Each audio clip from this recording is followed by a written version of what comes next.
Demon Emperor Kabanata 668. Nagpapatuloy. Huwag kang mag-alala, ililigtas natin si Xiong-Er, kaya kumapit ka lang mabuti. Hoy, Chupa! Bakit bigla ka na lang sumama sa kanya? Alam mong isang patibong yan!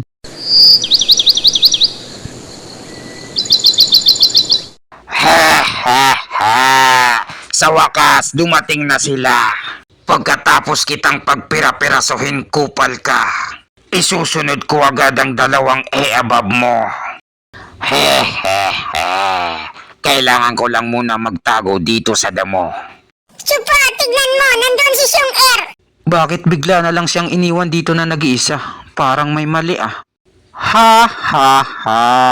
Napakalino pala ng mata mo kesa sa akin. Tara, puntahan na natin siya para may ligtas.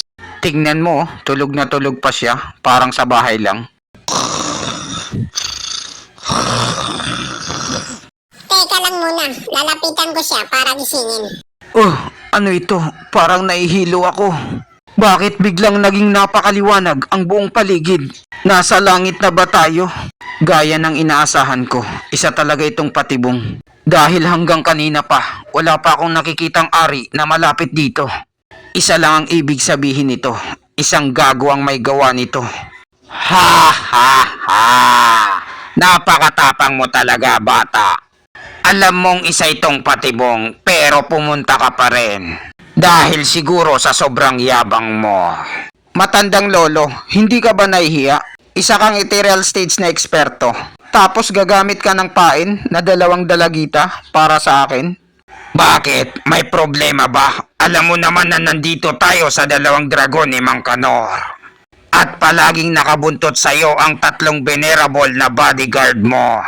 Kaya wala na akong pagpipilian kung hindi gumamit ng utak. Napansin ko kahapon na mga babae mo ang 2 e-above na to.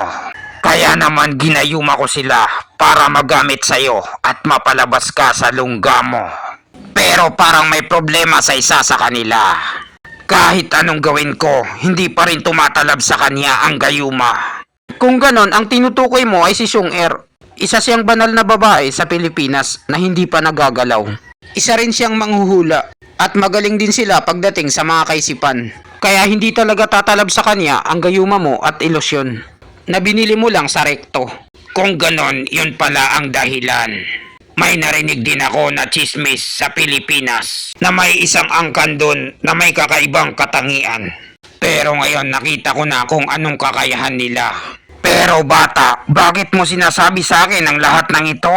Hindi ka ba nag-alala sa kanya kung bigla ko na lang siyang kunin at gawing asawa sa hirap at ginhawa? Sinabi ko sa iyo ang lahat ng ito dahil alam ko na hindi mo ipagsasabi sa iba.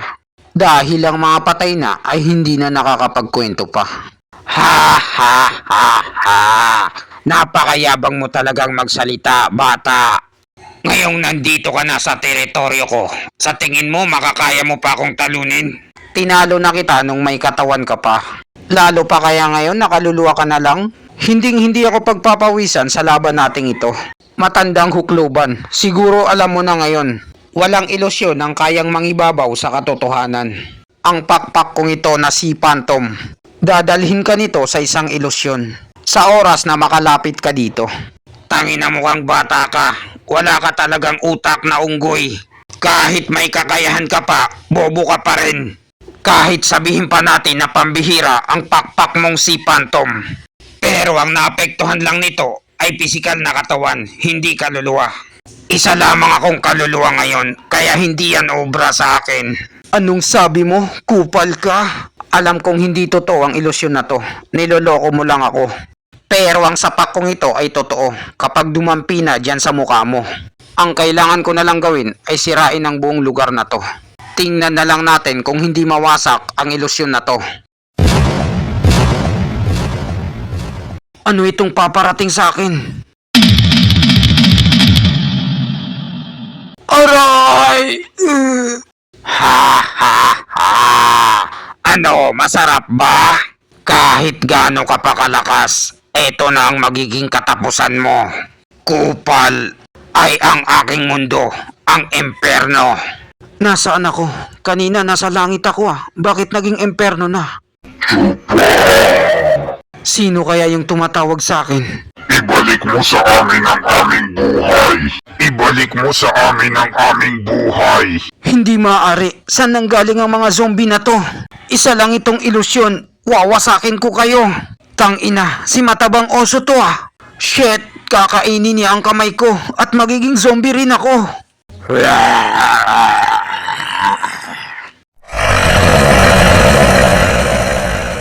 Hindi maaari. Akala ko isa lang itong ilusyon, pero bakit parang totoo? Imposible talaga. Hindi ito totoo. Ha ha ha. Napakatanga mo talaga, bata. Maling-mali ka talaga simula pa lang.